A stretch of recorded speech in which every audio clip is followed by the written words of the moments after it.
امشب در 24 نگرانی آژانس بین‌المللی انرژی اتمی از برنامه هسته‌ای جمهوری اسلامی. رافائل گروسی میگه جمهوری اسلامی به غنیسازی اورانیوم بسیار فراتر از استفاده تجاری ادامه میده. وزیر خارجه عربستان سعودی میگه تهران خواهان بروز یک جنگ منطقه‌ای نیست. گزارش واشنگتن پست درباره تلاش‌های تهران برای خویشتن‌داری بیشتر نیروهای نیابتیش در منطقه. به دنبال حملات تازه حوثی‌ها به یک کشتی باری آمریکایی، وزرای خارجه اتحادیه اروپا مأموریت دریایی مشترک در دریای سرخ را تصویب کردند. و افزایش 17% تولید صنایع نظامی ایالات متحده از شروع تهاجم روسیه به اوکراین. کمک‌های بی‌پایان به کیف چقدر به اقتصاد آمریکا کمک کرده؟ از واشنگتن دی سی این 24 است با فرداد فرحزاد. بینندگان ایران اینترنشنال در ایران و سراسر جهان سلام و وقت بخیر. رئیس آژانس بین‌المللی انرژی اتمی میگه به رغم فشارهای بین‌المللی ایران همچنان به غنیسازی اورانیوم به میزانی بسیار بیشتر از آنچه برای کاربردهای تجاری نیازه ادامه داده. رافائل گروسی گفته ماه دیگه به تهران میره تا به گفته او به فاصله گرفتن روزافزون با این کشور پایان بده. رئیس آژانس بین‌المللی انرژی اتمی به رویترز گفته تهران سرعت غنیسازی اورانیوم رو نسبت به پایان سال 2023 کمتر کرده، اما همچنان ماهانه حدود 7 کیلوگرم اورانیوم با خلوص 60% غنیسازی میکنه. آژانس پیشتر گزارش داده بود که در پایان سال 2023 ایران غنیسازی اورانیوم 60% رو به 9 کیلوگرم در ماه افزایش داده بود. آقای گروسی همچنین به رویترز گفته اظهارات اخیر مقامات ایران درباره توانایی داشتن بمب اتم نگران کننده است. فرشته پزشک کارشناس روابط بین‌الملل از واشنگتن با ماست. خانم پزشک، در خلأ یک افقی که نشون بده که ایران و طرف‌های غربی به خصوص ایالات متحده دوباره میخوان به میز مذاکرات برگردن برای احیای توافق هسته‌ای، چقدر دست آقای گروسی باز هست برای فشار آوردن به تهران؟ فکر نمی‌کنم واقعا خیلی گزینه‌ای داشته باشه آقای گروسی. در این حال خودش هم اشاره کرده که این یه رونده. در طول دهه گذشته شاید ایران به هر حال به طور متناوب داره سعی میکنه که قابلیت‌های هسته‌ای خودش رو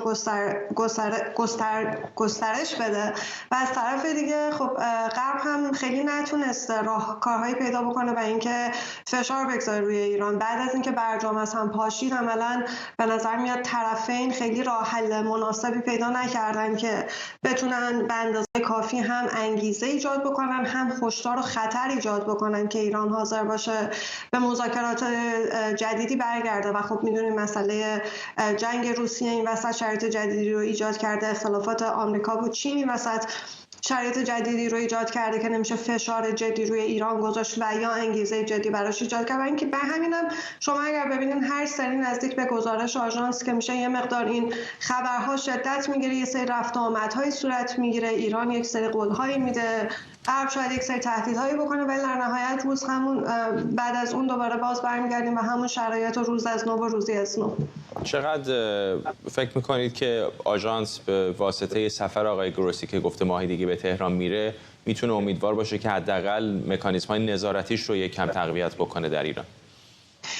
به نظر میاد که واقعا شاید هدف اصلی که آقای گروسی داره دنبال میکنه و توی این یک سال گذشته هم علیرغم همه بالا پایین ها به دنبالش بودن این هست که اطمینانی داشته باشن از اینکه ایران واقعا نمیتونه سلاح هسته‌ای یک مرتبه امتحان بکنه. اون چیزی که فکر میکنم شاید برای آمریکا و آقای بایدن هم از همه چیز مهمتر باشه و علیرغم این سر و صداهای سیاسی به هر حال میزانی از نظارت وجود داشته باشه که در حال حاضر غرب این اطمینان رو داشته باشه که ایران یک فاصله اون چیزی که حالا غرب تعیین میکنه بعضی وقتا بین 2 ماه تا 2 سال تا 6 ماه تا چند هفته فاصله داشته باشه تا آزمایش بمب اتمی. من فکر می‌کنم احتمالاً هنوز میشه انتظار داشت که این نظارت ها تا حدی برقرار هست و دستیابی به اینکه اینها پایدار باشه و دوباره به یک شرایط پرتنشی نرسیم که ایران بخواد همه بازرس ها رو برای مدتی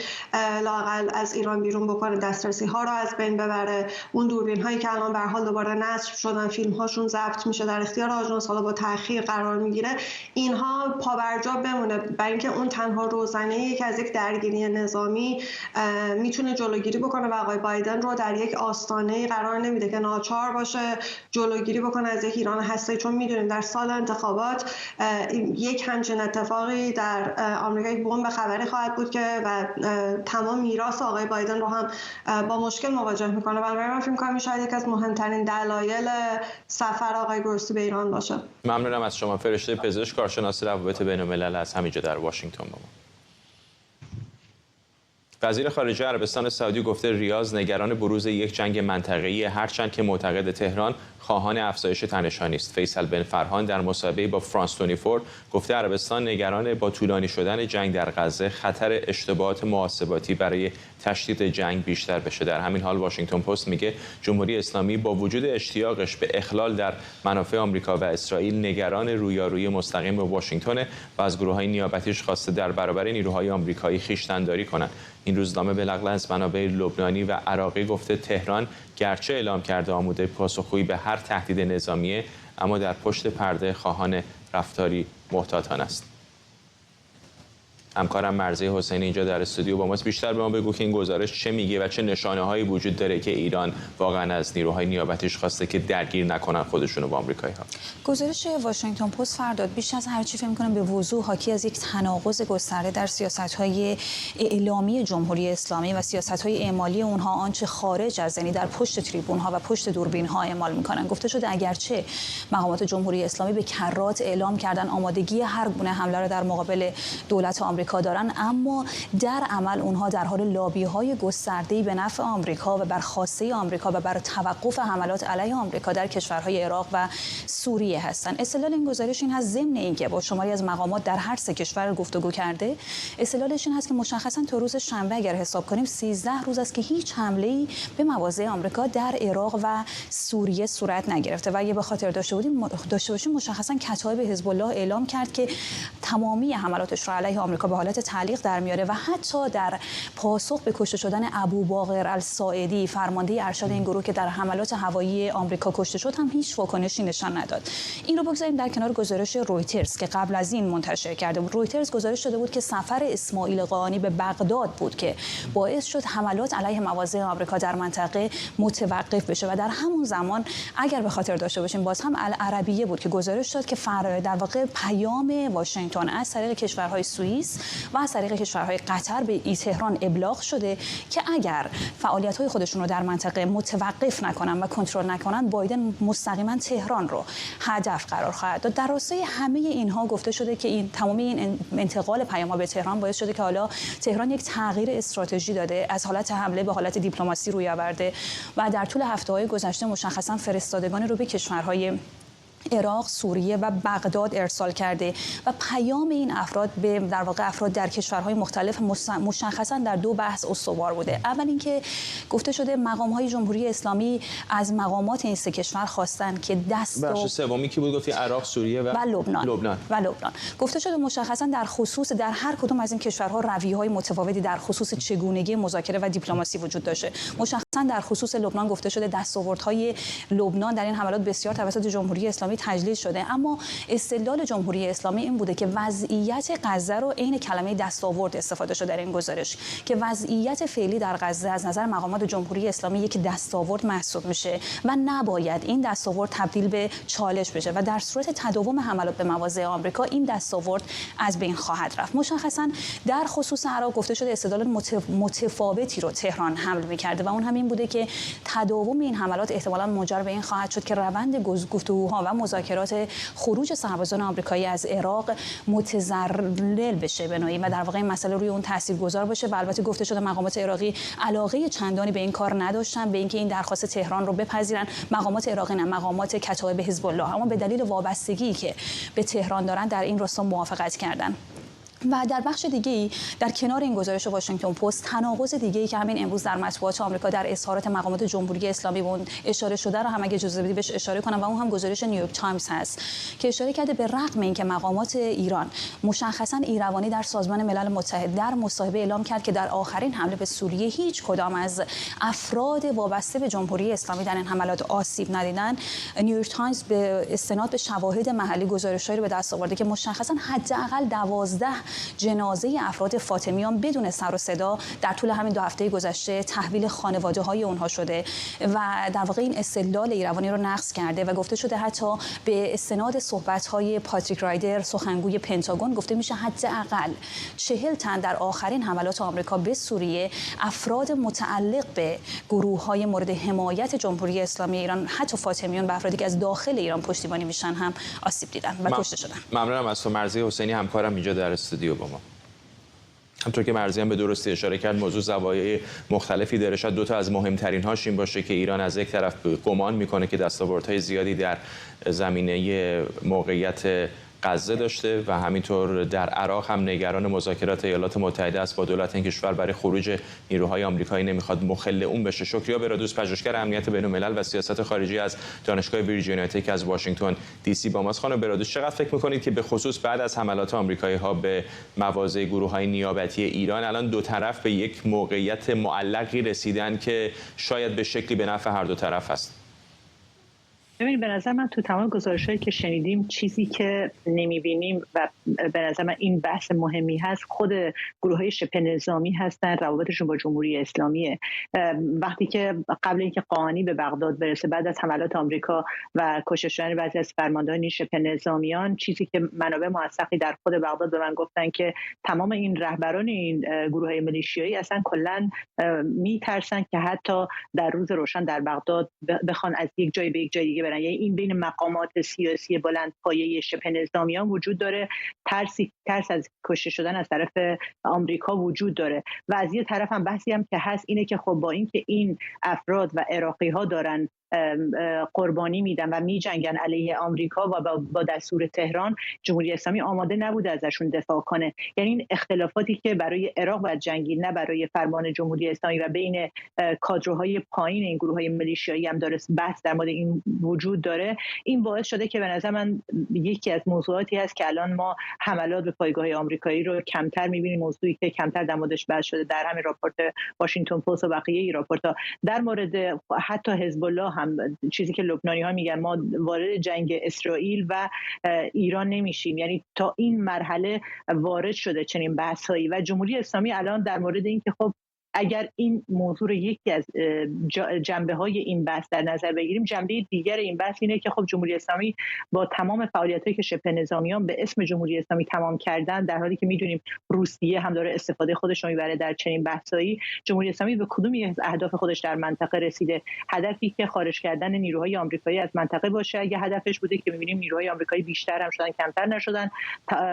دولت عراق نمیتونه نیروهای آمریکایی رو بیرون کنه چون که به خاطر همین موضوع امنیتی بیشتر شدن حضور آمریکایی و نیاز به این حضور بیشتر هم شده. کشورهای عربی رو می‌خواست از اسرائیل دور کنه. الان موضوع حل دولت فلسطین، موضوع این کشورهای عربی، مثلا در راپورتی که در مورد سخنان وزیر خارجه عربستان صحبت کردید، بن فرهان در مورد این صحبت کرد که دلیلی که ما راه دیپلماسی رو با ایران جلو بردیم به خاطر این بوده که نخواستیم در منطقه جنگی به وجود بیاد. یعنی عملاً یک حرفی زد که حرفی که همیشه ما گفتیم رو تایید کرد که دلیل اینکه عربستان سعی میکنه با جمهوری اسلامی روابط دیپلماتیک داشته باشه به خاطر اینکه جمهوری اسلامی منطقه رو وارد جنگ نکنه و اینکه عربستان و کشورهای عربی الان احتمال اینکه روابطش با اسرائیل بعد از جنگ غزه بهتر بشه احتمالش خیلی زیاده. مثلا کشورهای آمریکایی دارن، آمریکا و کشورهای عربی با نشستایی که داشتن دارن در مورد آینده غزه و آینده فلسطین بعد از غزه صحبت میکنن و کارتی که جمهوری اسلامی تا الان استفاده کرده، کارت فلسطین رو از دستش خارج کنن.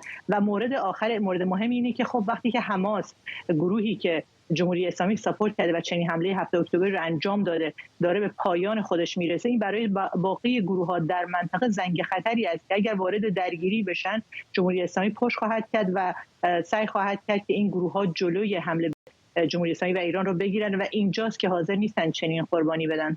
ممنونم از شما. شکریا برادوس، پژوهشگر امنیت بین‌الملل و سیاست خارجی از دانشگاه ویرجینیا تک از دی سی با ما. وزیران خارجه اتحادیه اروپا مأموریت دریایی مشترکی رو برای محافظت از کشتی ایرانی در دریای سرخ تصویب کردند.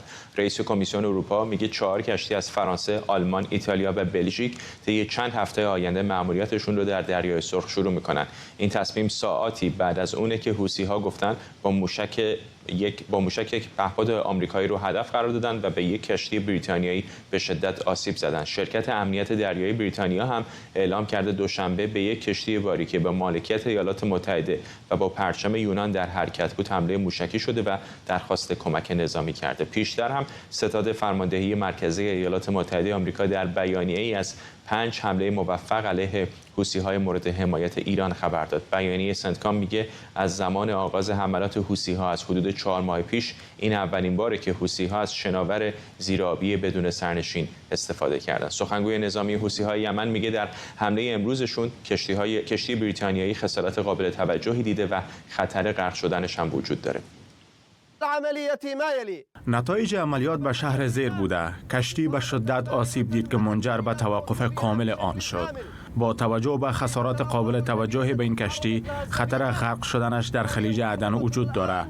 ما در طول عملیات مراقب تخلیه امن خدمه کشتی بودیم.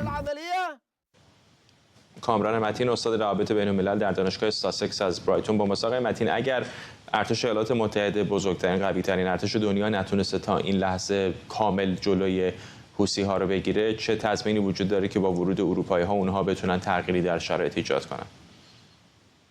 من بعید میدونم تغییر محسوسی ایجاد بشه، به خصوص که خب دولت‌های اروپایی اصرار میکنن که این به اصطلاح این مأموریت از سوی ناوگان دریایی اونها کاملا دفاعی است. اونها در حملات مستقیم علیه مواضع حوثی‌ها شرکت نخواهند کرد و از یونان هم هدایت میشه این مأموریت اونها و این همزمان هست تقریبا با گزارش‌هایی که در یک هفته اخیر بود مبنی بر اینکه کشورهای نزدیک به آمریکا در حوزه جنوبی خلیج فارس که امارات متحده عربی به احتمال زیاد، بحرین و احتمالاً قطر هم خیلی حاضر نیستن همکاری بکنن با آمریکا در رابطه با حملاتشون به مواضع حوثی‌ها، شاید از ترس اینکه حوثی‌ها ممکنه به اونها هم از طریق موشک حمله بکنن یا به هر دلیل، به دلیل نزدیکی که بین عربستان و ایران در حال وقوع هست و رخ داده در یک سال اخیر، نمیخوان درگیر این ماجرا بشن. به این دلیل من فکر نمی‌کنم خیلی تاثیرگذار باشه، به خصوص که همچنان که شما هم گفتید ظاهراً حوثی‌ها تونستن از پهپادهای زیرآبی استفاده بکنن که در جنگ اوکراین و روسیه اوکراین با کارایی بسیار زیادی از این سلاح استفاده کرده و ردیابی و هدف قرار دادنشون هم از پهپادهای معمولی که در آسمان حرکت میکنن مشکل تر است. در نتیجه من فکر نمی کنم خیلی تغییر بکنه وضعیت در اون منطقه.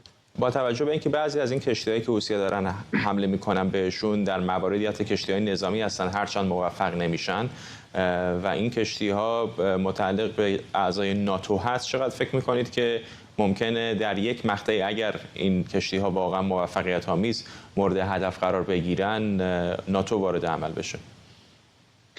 اگر کشتی‌های ناتو یا همین ائتلافی که الان وجود داره و بریتانیا و آمریکا و عناصر اصلیش هستن هدف قرار بگیرن و تلفات جانی محسوسی ایجاد بشه، من فکر میکنم که این احتمال هست.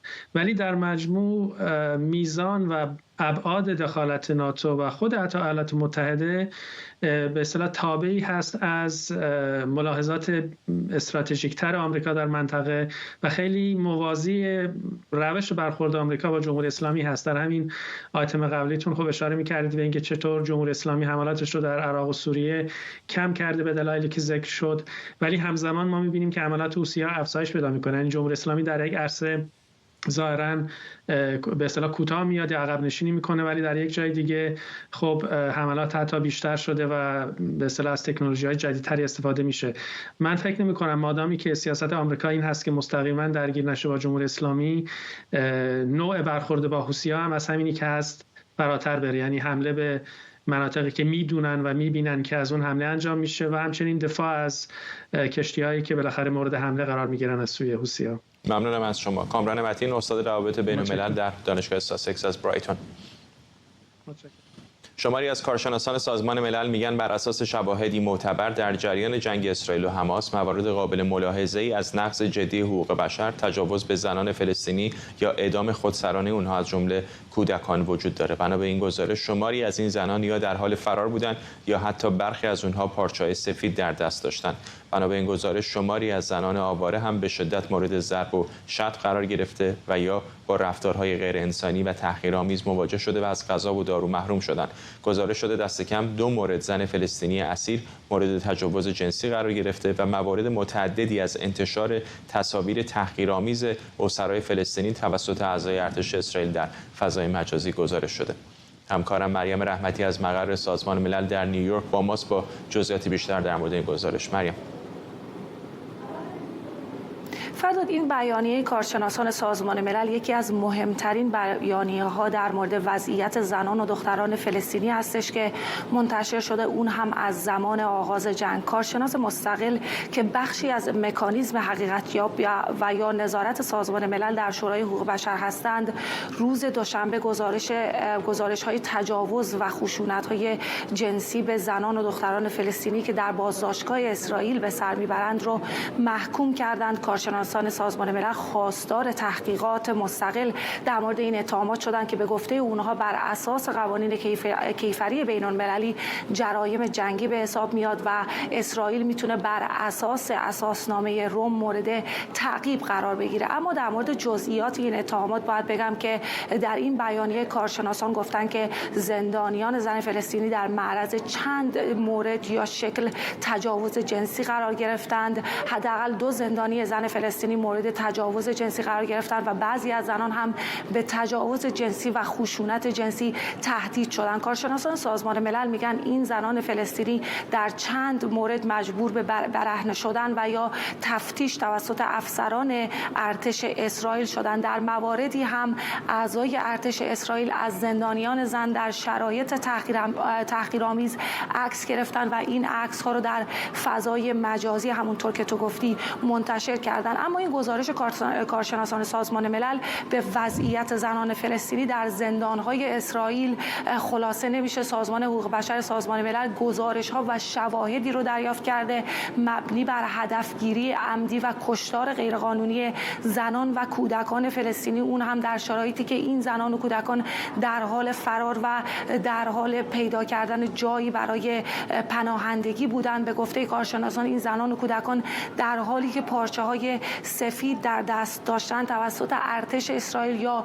نیروهای وابسته به ارتش اسرائیل کشته شدند. سازمان ملل نسبت به بازداشت‌های خودسرانه صدها زن و دختر فلسطینی از جمله مدافعان حقوق بشر، روزنامه‌نگاران و کارکنان بشردوستانه در غزه هم ابراز نگرانی جدی کرده. گفته شده حداقل در 1 مورد زنان فلسطینی بازداشت شده در غزه بدون غذا در قفسی در زیر باران و سرما نگهداری شدند. در همین مورد کارشناسان سازمان ملل میگن که صدها زن و دختر فلسطینی از 7 اکتبر مورد رفتار غیر انسانی و تحقیرآمیز از جمله محرومیت از غذا، دارو و همچنین پدهای بهداشتی در زمان پریود قرار گرفتن. اسرائیل اما ادعاهای سازمان ملل رو در مورد این جنایات جنگی رد کرده و گفته که وزارت خارجه اسرائیل گفته که اتهامات کارشناسان سازمان ملل حقیقت نداره و به دنبال نفرت از اسرائیل و مردمش منتشر شده. همزمان باید بگم که تحقیقاتی جریان داره در مورد خشونت‌های جنسی و تعرض و تجاوز جنسی نیروهای حماس علیه زنان فلسطینی در زمان حملات 7 اکتبر به اسرائیل که در حال حاضر داره سازمان ملل در این مورد هم تحقیق میکنه و در این مورد هیئتی تشکیل شده که هیئت به منطقه سفر کرده و در این مورد هم داره گزارش ها و جزئیات جمع آوری میشه. حالا باید منتظر موند و دید که آیا سازمان ملل در مورد این موضوعات علیه زنان و دختران فلسطینی هم تحقیقات رسمی رو آغاز خواهد کرد یا خیر. ممنونم از تو مریم رحمتی، خبرنگار ما از مقر سازمان ملل در نیویورک. جلسات رسیدگی به پیامدهای حقوقی اقدامات و سیاست‌های اسرائیل در سرزمین‌های اشغالی فلسطینی از ساعتی پیش در دیوان دادگستری بین‌المللی لاهه شروع شده. اسرائیل صلاحیت دادگاه رو در مورد این موضوع به رسمیت نمی‌شناسه. مجمع عمومی سازمان ملل هم بر اساس قطعنامه‌ای که حدود 2 ماه پیش تصویب کرد 2 سوال رو مطرح کرده. سوال اول در مورد پیامدهای حقوقی نقض ادامه‌دار حقوق مردم فلسطینی در تعیین سرنوشتشون و سوال دوم هم تبعات اقدامات اسرائیل برای تمام کشورها و خود سازمان ملل. The genocide underway in Gaza is a result of decades of impunity and inaction. Ending Israel's impunity is a moral, political, and legal imperative. Successive Israeli governments have given the Palestinian people only 3 options: displacement, subjugation, or death. These are the choices: ethnic cleansing, apartheid, or genocide. امید معماریان، روزنامه‌نگار و تحلیلگر سیاسی از دیترویت با ما. آقای معماریان، به نظر میرسه هر چقدر اسرائیلی‌ها روی زمین پیشرفت دارند، در افکار عمومی و جامعه جهانی پیشرفت قابل توجهی که ندارن، هیچی در بسیاری از موارد هم به نظر میاد مورد انتقاد و گفتارهایی هستن که الان داریم میبینیم. همینطور است. البته باید تعریف کرد که پیشرفت هم چی هست. یعنی مثلا 4 ماه از این جنگ میگذره، نزدیک 30,000 نفر غیر نظامی کشته شدن. ما با یک گرسنگی بسیار بزرگ مواجه هستیم در غزه. در خود اسرائیل تظاهرات گسترده وجود داره علیه دولت نتانیاهو. 10 نفر، بیشتر از 100 نفر گروگان هستن که سرنوشتشون مشخص نیست. انتظار میره که مثلا بسیاری از این گروگان‌ها در جریان حملاتی که اسرائیلی‌ها انجام دادن در غزه کشته شده باشن. بنابراین باید پیشرفت واقعا تعریف کرد که آیا واقعا این ادامه جنگ پیشرفت بوده یا نه. ولی به هر حال اسرائیل تلاش میکنه که این به این سوال پاسخ نده یا به طور خیلی واضح مطرح میکنه که برای فلسطین آینده مستقلی رو متصور نیست. هیچ چیزی به نام دولت فلسطینی قرار نیستش که اونجا شکل بگیره و این نگران کننده است برای بسیاری از کشورهای جهان که میخوان بدونن که فردای بعد از اینکه حمله به غزه تموم شد سرنوشت این منطقه و این مردم چه خواهد شد. و یکی از سوالات عمده این هستش که به هر حال در کرانه باختری در بخش شرقی اورشلیم قرار هستش که به هر حال چه وضعیتی رو داشته باشیم. در جلسه‌ای که در امروز در دیوان بین‌المللی دادگستری انجام شد، به هر حال در خصوص 10 سال نقض حقوق بشر، 10 سال به زور گرفتن سرزمین فلسطینی ها در کرانه باختری صحبت شد، در خصوص اینکه در فلسطینی کاملا شهران در جرم حساب میشن و از زمان یعنی تولد تا زمان مرگ واقعا هیچ اختیاری از خودشون ندارن صحبت شد. و به هر حال اینکه بیشتر از 100 کشور جهان یک کشور فلسطینی رو به رسمیت میشناسن ولی اساسا اسرائیل این مسئله به رسمیت نمیشناسه و اجازه نمیده که بتونن که زندگی متعارفی داشته باشن. بنابراین برای اسرائیل قطعا از نظر روابط عمومی، از نظر اون چیزی که دنیا نگاه میکنه، از نظر شکل و شمایلی که داره بسیار هزینه زیاد هست، با توجه به اینکه داره کمتر از 1 ماه بعد از این دادگاه، کمتر از 1 ماه بعد از دادگاه مرتبط با پرونده آفریقای جنوبی علیه اسرائیل در خصوص اینکه آیا در غزه نسل‌کشی اتفاق افتاده داره برگزار میشه و از این جهت این پشت سر هم بودنش هم نشون دهنده این هستش که افکار عمومی جهانی نسبت به مسئله شهرک نشین‌ها و به هر حال نقض حقوق بشری که اونجا انجام میشه خیلی حساس هستن. ممنونم از شما امید معماریان، روزنامه‌نگار و تحلیلگر سیاسی از دیترویت. سازمان عدالت برای ایران در گزارشی گفته عوامل جمهوری اسلامی در ویکی‌پدیای فارسی نفوذ کردند. در این گزارش اومده برخی مدیران و کارمندان بنیاد ویکی‌مدیا که میزبان ویکی‌پدیای فارسی است روابط نزدیکی با نیروهای امنیتی و اطلاعاتی جمهوری اسلامی دارند. از جمله نتایج نفوذ این عوامل در ویکی‌پدیا ترویج تبلیغات جمهوری اسلامی، حمله به مخالفان سیاسی و دستکاری بالقوه محتوای ویکی‌پدیای فارسی و حذف اخبار مربوط به دخالت اونها در نقض شدید حقوق بشر بوده. در این گزارش آمده که حکومت ایران با استفاده از یک شبکه کاربران به طور نیابتی محتوای ویکی‌پدیای فارسی رو سانسور میکنه. امید شمس عقدان و از مدیران سازمان عدالت برای ایران از روند سیستماتیک جمهوری اسلامی برای کنترل پلتفرم‌های دیجیتال میگه. یک روند سیستماتیکی از سوی جمهوری اسلامی وجود داره برای کنترل پلتفرم‌های بزرگ دیجیتال از جمله ویکی‌پدیا. آنچه که ما از سال 98 تا کنون در تحقیقاتمون به همراه مرکز تحقیقات شرکت‌های بین‌المللی بهش دست پیدا کردیم هست که در 3 محور این اتفاق داره میفته. محور اول این هستش که مدیران ویکی‌پدیا نه ویکی‌مدیا در واقع در حال داشتن ارتباطات مستقیم یا غیر مستقیمی با مقامات جمهوری اسلامی هستن، از جمله وزارت ارشاد جمهوری اسلامی که متولی سانسور هست. اینها یک شبکه گسترده‌ای از مدیران و کاربران ویکی‌پدیای فارسی رو ایجاد کردن که به صورت هماهنگ اول از همه پیج‌های صفحات مقامات ارشد جمهوری اسلامی رو محافظت میکنن، به محض اینکه اطلاعات درباره نقض حقوق بشر درباره اونها منتشر بشه بلافاصله حذف میکنن. دوم اینکه کاربرانی که این گونه اطلاعات رو منتشر بکنن رو شناسایی میکنن، در وهله اول سعی میکنن که در واقع ویرایش‌های اونها رو خنثی بکنن. در وهله دوم اتفاقی که میفته این هستش که هویت اونها رو از طریق ایونت ها و در واقع رویدادهایی که برای ویکی‌پدیای فارسی برگزار میکنن کشف میکنن و در اختیار مقامات امنیتی جمهوری اسلامی قرار داده شده. یکی از این نمونه ها رو ما در گزارشمون آوردیم که این فرد بعد از اینکه هویتش به خاطر شرکت در یکی از این رخدادها فاش شده از طرف مقامات امنیتی تحت تعقیب قرار گرفته، مجبور شده خانه خودش رو ترک کنه و در واقع زندگی مخفی رو در پیش بگیره، مجبور شده حساب کاربری خودش رو ببنده. و نکته دیگر این هستش که سعی میکنن که به صورت دیگری همین کار بکنن، یعنی مجموعه روایت رو درباره رخدادهای مهمی که با نقض حقوق بشر در ارتباط هست در کنترل خودشون بگیرن. این رو باید در نظر بگیریم، فقط این نیستش که یک قطعه رو ویرایش بکنن و بعد یه نفر دیگه بتونه بره اون ویرایش رو خنثی بکنه. اینها نیروهایی هستن که به صورت شبانه روزی دارن کار میکنن، در نتیجه واقعا خنثی کردن کار اونها از طریق کاربران عادی امکان پذیر نیست و نیازمند تصمیم گیری جدی در این باره هست. و نهایتاً ما می‌بینیم که مجموعه این رفتارها هستش که داره نفوذ جمهوری اسلامی رو در ویکی‌پدیای فارسی خیلی جدی میکنه و اصلا مهمتر این فقط به ویکی‌پدیای فارسی خلاصه نشده، الان ما در ویکی‌پدیای انگلیسی هم می‌بینیم در رخدادهای مرتبط با ایران این داره اتفاق.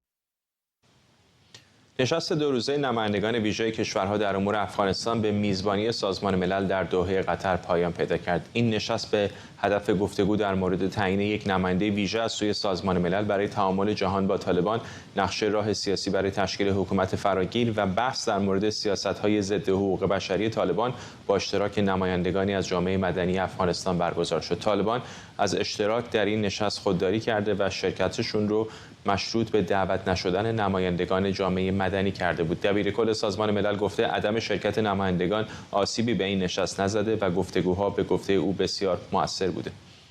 نامه‌ای با شماری از شرایط از جانب طالبان دریافت کردن برای اینکه حاضر بشن در این نشست که خب اون ما شرایط رو نمیتونستیم بپذیریم.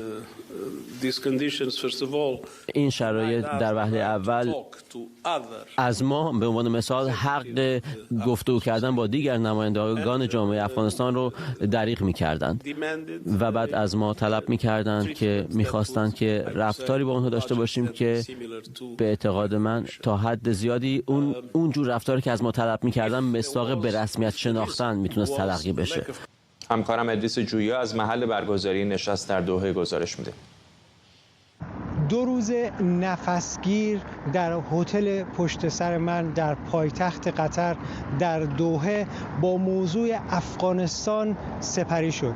موضوعی که به یک نحوی 25 کشور نمایندگان رسمیشون رو و ویژه‌شون رو در امور افغانستان به اینجا فرستاده بودند تا بتونن به یک اجماع جمعی برسن که آیا طرحی رو که از سوی سازمان ملل متحد ارائه شده بر اساس آخرین قطعنامه شورای امنیت که آن تعیین یک نماینده ویژه در امور افغانستان هست رو میپذیرن طبعاً که برخی از کشورها از جمله جمهوری اسلامی، چین و روسیه موضوع و موضع متفاوتی داشتند.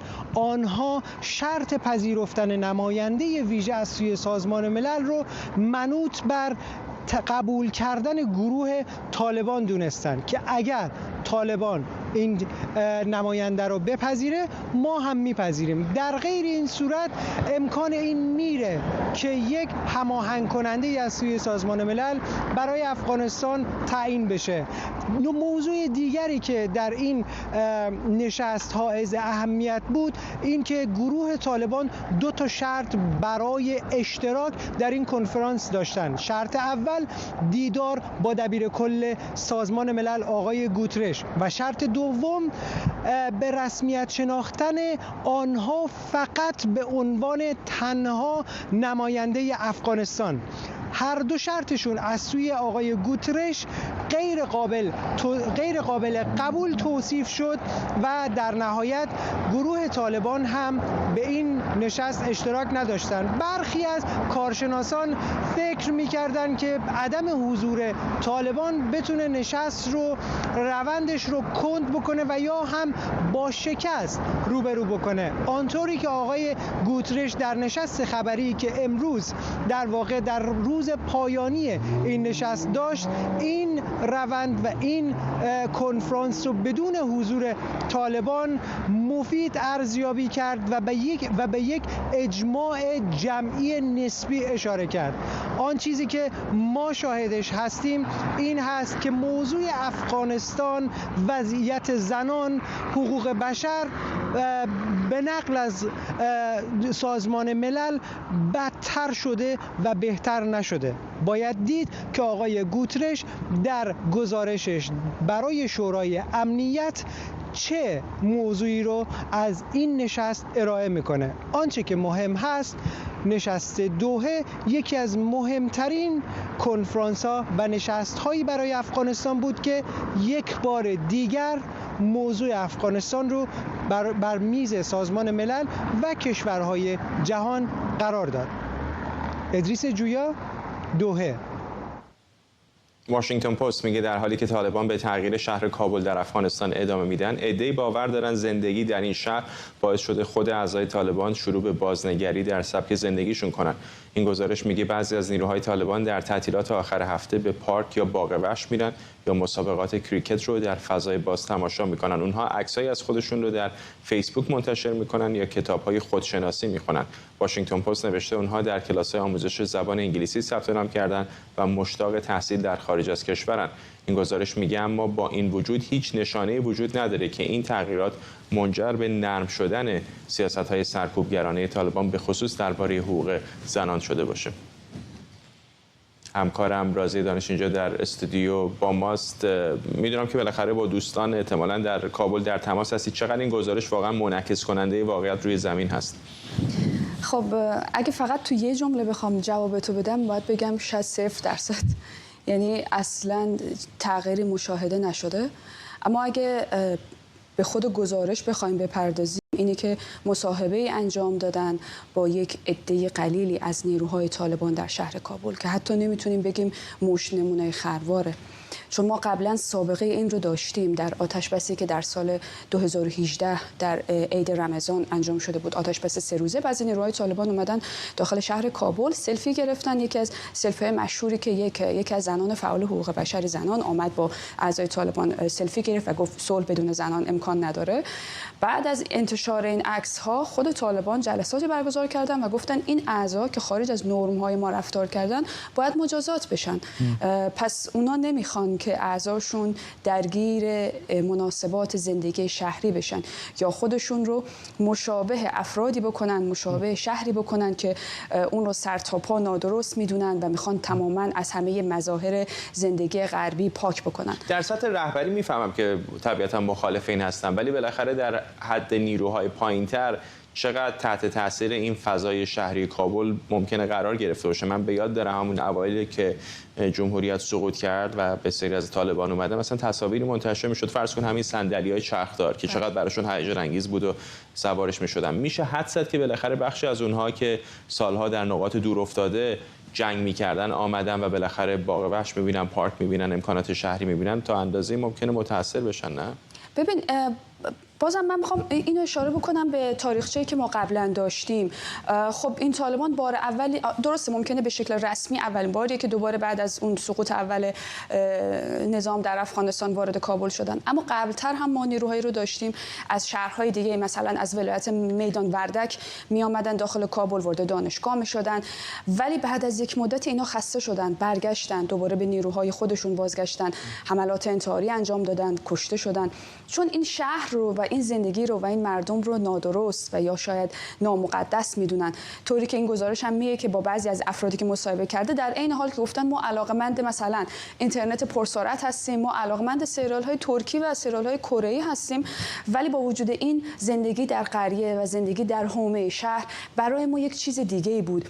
چون اونجا به خدا نزدیکتر بودیم، چون اونجا فقط تمرکز ما روی جهاد ما بود، اما اینجا اسباب حواس پرتی برای ما بیشتره. پس ممکنه که اینا در بعضی نیروهای طالبان در کوتاه مدت تحت تاثیر این زندگی شهری قرار بگیرند، اما هیچ تصوری وجود نداره که اونها در طولانی مدت بتونن تو این سیستم دوام بیارن، مگر اینکه رهبران طالبان بخوان سیاست‌هاشون رو عوض بکنن.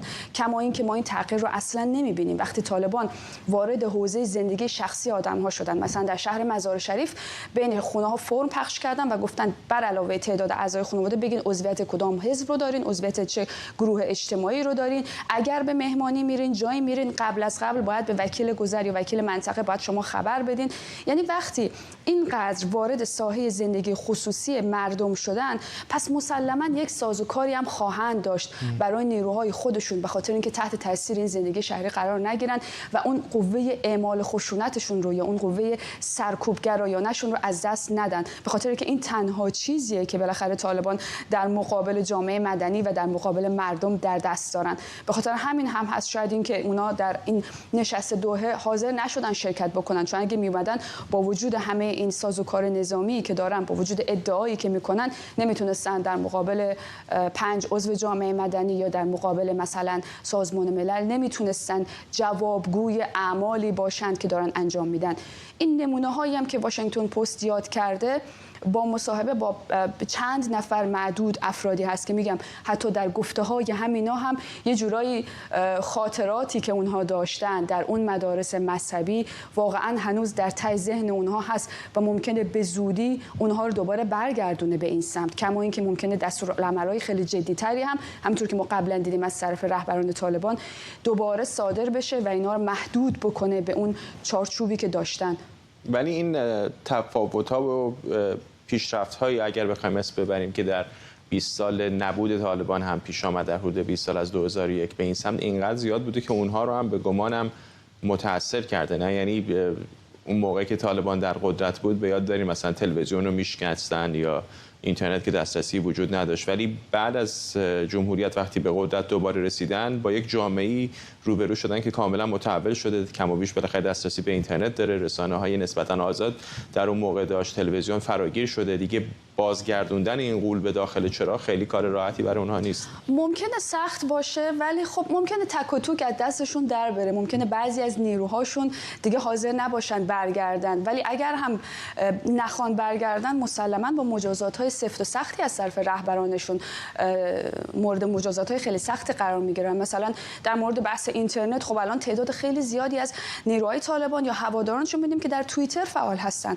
اکانت دارن. وقتی اینها در توییتر فعال هستن با یک دنیای عجیب و غریبی خارج از اون مدارس مذهبی که داشتن، خارج از اون رادیکالیسمی که داشتن یاد میگرفتن مواجه شدن. مسلماً هضم این براشون سخته و وقتی حمایتی هم ندارند از طرف رهبرشون یا همون از طرف فرمانده نظامیشون ندارن، از طرف امیرشون ندارن، فکر نمی کنم این مجذوب شدن اونها در زندگی شهری خیلی آسون باشه. در هر صورت فکر نمی کنم که اینا بتونن زندگی شهری و متمدن رو خیلی خوب و خیلی راحت قبول بکنن. ممنونم از تو. راضیه دانش همکارم اینجا در استودیو. حاکم دبی در شبکه اجتماعی اکس نوشته تجارت غیر نفتی امارات در سال 2023 حدود 12.6% رشد داشته و به بیش از 952 میلیارد دلار رسیده. سایت اطلاع رسانی دولت امارات هم گفته این کشور در سال گذشته همکاری‌هاش رو با سایر شرکای بازرگانیش مثل ترکیه، هند، کامبوج، عربستان سعودی و اندونزی گسترش داده. بنا به این گزارش پارسال تجارت امارات متحده با آمریکا 20% افزایش داشته. تجارت این کشور با ترکیه با رشدی 103% به بیش از 2 برابر رسیده و داد و ستدش با چین و هنگ کنگ هم با رشد 47% مواجه بوده. مسعود الفک، کارشناس امور خاورمیانه از استکهلم با ما. آقای الفک، خیره کننده است واقعا اینطور نیست برای کشوری که الزاما خیلی نیازی هم شاید نداشته باشه با توجه به منابع سرشار انرژی که داره اینقدر اقتصادش رو از نفت به دور کرده؟ بله، همونطور که فرمودید واقعا خیره کننده است، اما اگر سبب رو بدونیم در حقیقت عجب باطل میشه. کشورهای منطقه به ویژه امارات متحده عربی در فکر فردای بعد از نفت است. هیچ ضمانتی وجود نداره که این نفت به عنوان یک منبع درآمد همیشگی برای این کشورها بدون شک روزی به پایان خواهد رسید. در نتیجه برنامه‌ریزی‌ها از 2 دهه گذشته آغاز شده. این برنامه‌ریزی‌ها در واقع بسیار علمی و تخصصی هست. در سالهایی که مثلا در حدود 15-16 سال پیش هنگامی که جهان با یک بحران بزرگ اقتصادی روبرو بود، همه میگفتن که خب دبی یک حباب هست که این حباب میترکه و تموم میشه. اما من در اون تاریخ در این کشور بودم، دیدم که ساخت و ساز به همان شدتی که در جهان با بحران روبرو بود به همون شدت ساخت و ساز در این کشور ادامه داشت و به جایی رسید که امروز شاید همین امروز امارات بتونه بدون نفت به حیات اقتصادی خودش ادامه بده. شما اگر نگاه بکنید انواع خدمات رو در این کشور میبینید. الان خدمات دریایی رو امارات در حقیقت شاید یکی از معدود کشورهای سطح بالای تقدیم خدمات دریایی در جهانه. خدمات هواپیمایی امروز 4 ناوگان هواپیمایی دارن. امارات ایرلاین هست که از همه بزرگتر، الاتحاد هست، العربیه هست و فلای دبی هست که به هر نقطه از جهان این هواپیماها پرواز دارن. جایی شاید نباشه در جهان که خطوط هواپیمایی امارات اونجا نره. این خطوط هواپیمایی فقط یک رابطه توریستی ایجاد نمیکنه، زمینه نقل انتقال اقتصادی، زمینه سرمایه گذاری، انتقال سرمایه داران به داخل کشور به دلیل وجود چنین خدماتی همه زمین ساز تحول بزرگی در این کشور هست. آقای الفک، چقدر فکر می‌کنید که حالا این توییت رو یا اکس رو خود شیخ محمد بن راشد آل مکتوم حاکم دبی منتشر کرده، چقدر فکر می‌کنید که نقش خود او در تغییر نه فقط دبی بلکه امارات متحده عربی و حتی الان شاید کشورهای منطقه مهم بوده؟ چون تا قبل از دبی به نظر می‌اومد که بسیار از این کشورهای حاشیه خلیج فارس درآمدی رو که از منابع انرژی داشتن معمولا سرمایه‌گذاری می‌کردن در کشورهای غربی و آسیایی، اما در دبی یکم این داستان فرق می‌کرد. از زمان شیخ راشد بگیر تا شیخ محمد به نظر می‌اومد که یک رویکرد جدیدی وجود داشت که جهان رو به منطقه بیارن و الان می‌بینیم مثلا سعودی‌ها هم دارن همون مسیر رو دنبال می‌کنن. بله، دقیقاً روی مسئله بسیار مهم و تعیین کننده‌ای در وضعیت اقتصادی امارات انگشت گذاشت. شیخ محمد دقیقاً نخست وزیر امارات متحده عربی است. میدونید امارات از یک شورای امرا تشکیل شده که در شورای امرا ریاست با شیخ ابوظبی هست.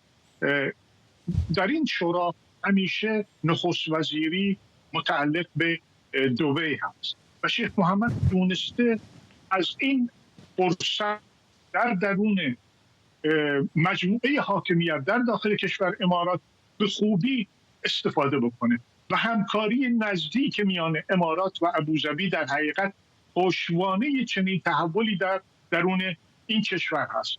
امروز شما اگر نگاه بکنید وارد خیابان‌های دبی بشید، مردم را از نژادهای مختلف، مذاهب مختلف می‌بینید. در اینجا هیچ کس از شما نمی‌پرسه آقا دین چیه، قومیت چیه، همه از تو می‌پرسن کارت چیه. در حقیقت امارات تبدیل به یک ماشین تولید اقتصادی بسیار شتابنده در منطقه شد. ممنونم از شما. مسعود الفک، کارشناس امور خاورمیانه از استکهلم.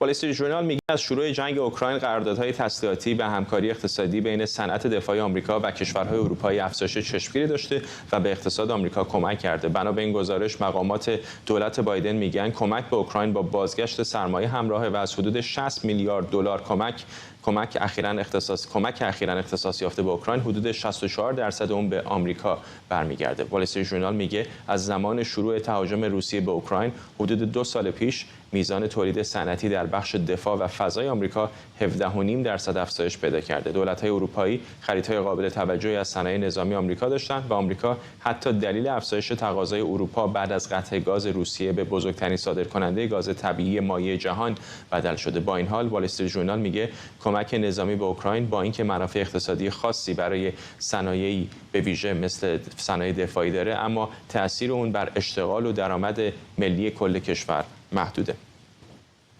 شایان سمیعی، کارشناس امنیت ملی اینجا در استودیو با ماست. این که خب تمام این مالیات‌های آمریکایی‌ها که هزینه میشه برای اوکراین به شکلی برمیگرده چون وارد صنایع نظامی آمریکا میشه، چقدر به نظرتون بحث قابل قبولی هست؟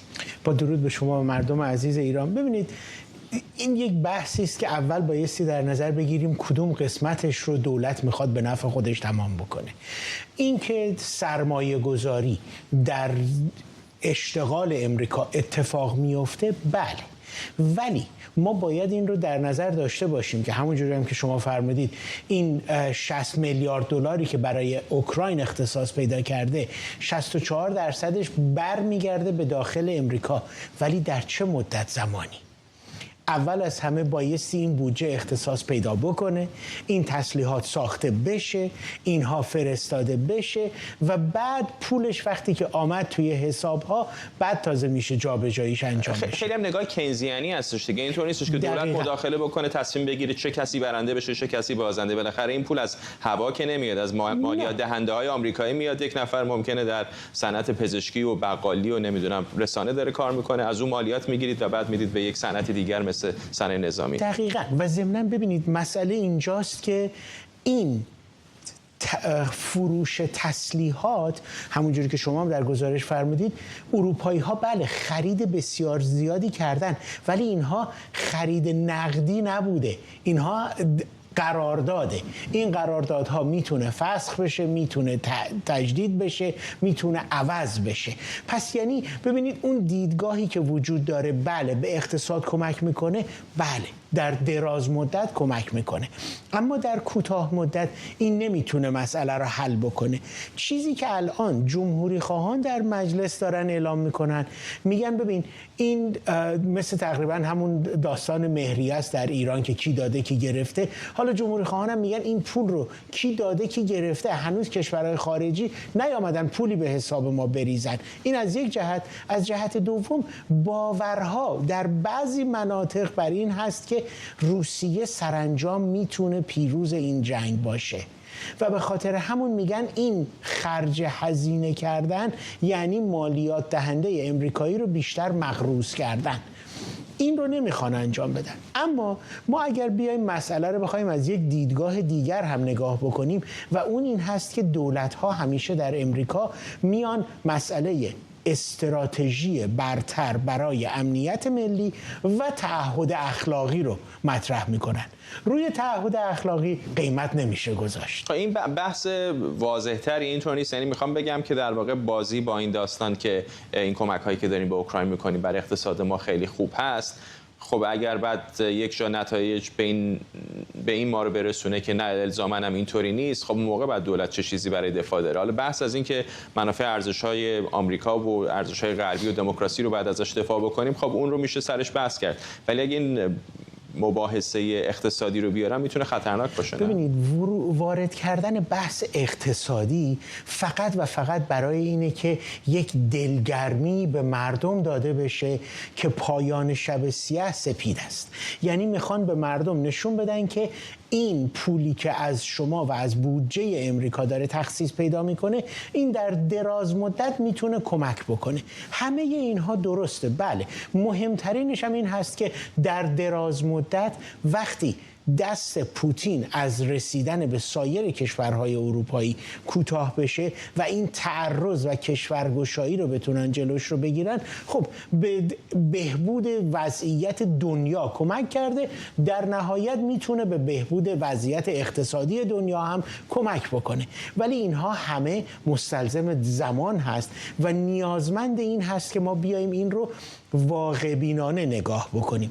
دولت امریکا مثل سایر دولت‌ها در حال حاضر بر این باور هست که اگر این کمک رو ما نرسونیم، این مشکل میتونه جای دیگری گریبانگیر ما باشه و برای اینکه بتونن اون تعهد خودشون در بازپس راندن آقای پوتین رو به نتیجه برسونن، مجبورن که از این راهکار استفاده بکنن. راهکار اقتصادی هم همیشه در همه دولت‌های امریکا یک برگ برنده‌ای بوده که به مردم بگن وضعیت شما بهتر خواهد شد. و خیلی کوتاه اگر بفرمایید، به طور سنتی معمولا خیلی‌ها میگن جمهوری خواهان جنگ طلب‌تر هستن، ولی الان می‌بینیم یه بخشی از جمهوری خواهان به خصوص اونهایی که به راست افراطی بیشتر گرایش دارن حرف از این میزنن که اصلا ما چرا داریم خودمون رو درگیر جنگی می‌کنیم. دقیقاً برای اینکه اونها اصلا بحثشون این هست که روسیه دست برتر رو در این جنگ داره و روسیه سرانجام میتونه پیروز باشه. حالا دیدگاه نظامی اون هر چقدر هم اشتباه باشه، ولی این دیدگاه رو دارن و اونها کسانی هستن که مردم طرفدارشون پر و پاگرز پشتشون وایسادن و الان هم ما چون در آستانه انتخابات هستیم، همه دیدگاه ها با یه نقطه نظر انتخاباتی پیش میره. شایان سمی، کارشناس امنیت ملی، خیلی ممنونم. تقاضا می‌کنم. و ممنون از شما که ما رو در این بخش از برنامه 24 همراهی کردید. برنامه رو با تصاویری زنده از بیمارستان الاقصی در دیر البلح در غزه به پایان میبریم.